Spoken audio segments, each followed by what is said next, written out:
কাজ করতে পারবো না। কেন কাজ করতে পারবা না? কেন আপনার ছেলে আপনারে বলে নাই? আমি তো বিয়ার রাতেই তারে সাফ সাফ জানাই দিছি যে আমি এ বাড়িতে কোনো কাজকর্ম করতে পারবো না। আমি শুধু খাবো, ঘুমাবো আর টিভি দেখবো। পরবর্তীতে আমি যতক্ষণ না পর্যন্ত ঘুম থেকে উঠবো আমারে কিন্তু জাগানোর চেষ্টাও করবেন না। কি হয়েছে মা? এত হয়েছে কিসের? তোর বউ নাকি কোনো কাজ করতে পারবে না? চুমকি, মা এসব কি বলে? আপনি আপনার মারে বলেন নাই কেন, হ্যাঁ, যে আমি কোনো কাজকর্ম করতে পারবো না? আরে চুমকি, তুমি এই বাড়ির বউ, তুমি কাজ করবে না তাহলে কাজ কে করবে?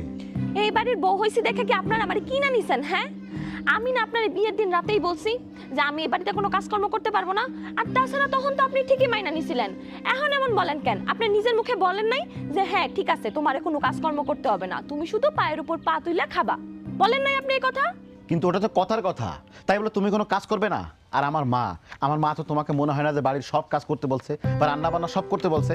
আমার মা